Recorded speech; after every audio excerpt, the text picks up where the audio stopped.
घरी असा चमचमीत बटर मसाला कसा तयार करायचा मंडळी, याची रेसिपी तुम्हाला झटक्यात सांगते. 2 उभे चिरलेले कांदे घ्यायचे आणि 2 लाल मिरच्या त्यात टाकायच्या. तेल टाकून चांगले तांबूस होईपर्यंत परतत राहायचे, अगदी व्हिडिओत दाखवल्याप्रमाणे. त्यानंतर इथं घ्यायचं आहे 1 दालचिनीचा तुकडा आणि तेजपत्ते. त्यानंतर पुन्हा चांगल्या पद्धतीने भाजून घ्यायचे आहेत. त्यानंतर मिक्सरच्या जारमध्ये आपण परतवून घेतलेले कांदे, मिरची, 4 ते 5 लसणाच्या पाकळ्या आणि 1 टमाटा आणि काही भिजवलेले काजू त्यात टाकायचे आहेत आणि कोथिंबीर टाकून घ्यायची आणि त्याची छान प्रकारे अशी पेस्ट बनवून घ्यायची आहे. इथे बघता आपली पेस्ट रेडी आहे. त्यानंतर 200 ग्रॅम पनीर घेऊन त्यात हवे तसे बारीक तुकडे त्याचे करून घ्यायचे आहेत आणि इकडे कढई गरम झाल्यावर त्यात हलकंसं तेल टाकून आणि 1 बटरचा तुकडा घालायचा आहे. इथे तुम्ही बटरही घालू शकतात. जर तुम्हाला बटर आणि तेल मिक्स करायचं असेल तर तेही तुम्ही करू शकतात. त्यानंतर तेल आणि बटर चांगला गरम झाला आहे. त्यानंतर यात टाकायचं आहे 1 चमचा तिखट पावडर, 1 चमचा हळदी पावडर, 1 चमचा धण्याची पूड आणि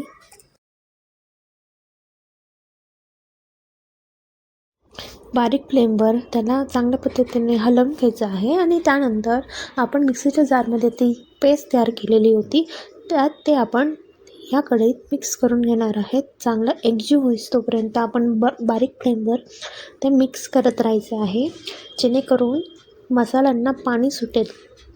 अशा पद्धतीने हळूहळू आपण ते सगळं पेस्ट आहे ती मिक्स करायची आहे. यात चवीनुसार मीठ घालायचं आहे. मीठ घातल्यानंतर मसाल्यांना आणखीन चांगलं पाणी सुटतं. त्यानंतर मी इथे फूड कलर यूज केलेला आहे. तुम्हाला जर यूज करायचा नसेल तर हे अगदी ऑप्शनल आहे.